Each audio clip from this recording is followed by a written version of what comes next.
BJP ഇത്തവണ രക്ഷപ്പെടാനുള്ള സാധ്യത നന്നേ വിരളമാണ് എന്ന് തന്നെ പറയേണ്ടി വരും. 400 സീറ്റുകളെന്ന അമിത ആത്മവിശ്വാസമൊന്നും ഇപ്പോൾ BJPക്കില്ല.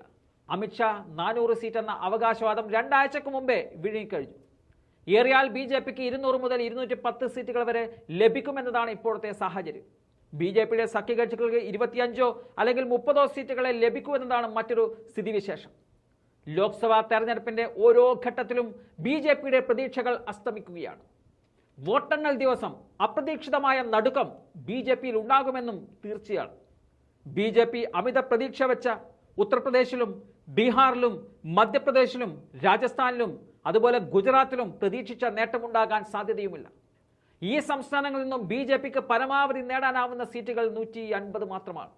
അതേസമയം ഇന്ത്യ മുന്നണിയുടെ പ്രതീക്ഷകൾ ഇലക്ഷന്റെ ഓരോ ഘട്ടത്തിലും വർദ്ധിച്ചു വരികയാണ്. തെക്കേ ഇന്ത്യയിൽ ആന്ധ്ര ഒഴികെയുള്ള സംസ്ഥാനങ്ങളിൽ കോൺഗ്രസ് ഉൾപ്പെടുന്ന ഇന്ത്യ മുന്നണി സീറ്റുകൾ തൂത്തുവാരുമെന്നതും ഉറപ്പാണ്. കർണാടകത്തിലും തെലങ്കാനയിലും കേരളത്തിൽ നിന്ന് മാത്രം കോൺഗ്രസിന് 50 സീറ്റുകളെങ്കിലും കുറയാതെ നേടാൻ സാധിക്കും.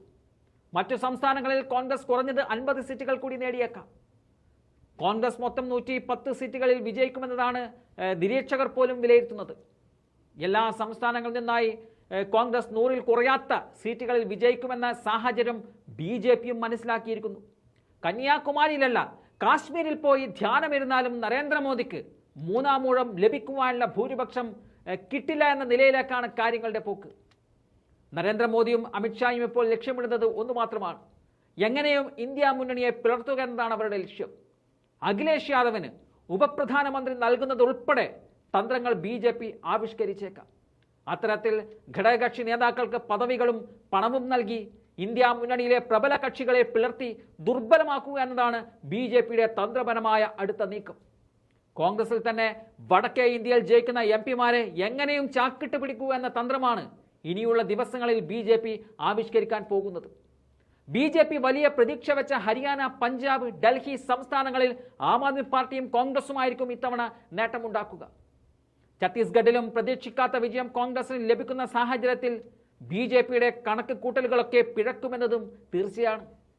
2019 ലോക്സഭാ തെരഞ്ഞെടുപ്പിൽ പശ്ചിമ ബംഗാളിലും ആസാമിലും കർണാടകത്തിലും പ്രതീക്ഷിക്കാത്ത വിജയമാണ് BJPക്ക് ലഭിച്ചത്. ഇത്തവണ പശ്ചിമ ബംഗാൾ മമതാ ബാനർജിയുടെ തൃണമൂൽ കോൺഗ്രസ് 30-ലേറെ സീറ്റുകൾ പിടിച്ചെടുക്കുമെന്നിരിക്കെ അവിടെ സ്ഥിതിവിശേഷം ആകെ മാറി മറിഞ്ഞിരിക്കുകയാണ്. ആസാമിൽ ഇന്ത്യ മുന്നണി BJPക്ക് വലിയ വെല്ലുവിളിയാണ് ഉയർത്തുന്നത്. മഹാരാഷ്ട്രയിൽ NCPയും അതുപോലെ ശിവസേനയെയും പുലർത്തി ദുർബലമാക്കിയെങ്കിലും തെരഞ്ഞെടുപ്പിൽ BJPക്കും NDA മുന്നണിക്കും അത്ര വലിയ പ്രതീക്ഷ ഇപ്പോഴില്ല. കോൺഗ്രസും NCPയും ശിവസേനയും ഉൾപ്പെടുന്ന ടീം 20ഓളം സീറ്റുകൾ പിടിച്ചാൽ അവിടെയും BJP തകരുമെന്നതും തീർച്ചയാണ്.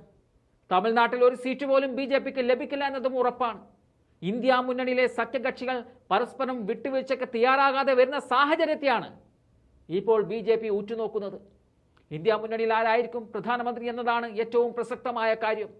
രാഹുൽ ഗാന്ധി പ്രധാനമന്ത്രിയാകുന്ന സാഹചര്യത്തെ സഖ്യകക്ഷികൾ എത്രത്തോളം ഉൾക്കൊള്ളുമെന്നും വ്യക്തമല്ല. മമതാ ബാനർജിയും അരവിന്ദ് കെജ്രിവാളും അഖിലേഷ് യാദവും ഉൾപ്പെടെ നിരവധി പേർ പ്രധാനമന്ത്രി പദം മോഹിക്കുന്ന സാഹചര്യമുണ്ടായാൽ ഇന്ത്യ മുന്നണിക്ക് ഏറെക്കാലം ആയുസ്സുണ്ടാവില്ല എന്നതും തീർച്ചയാണ്.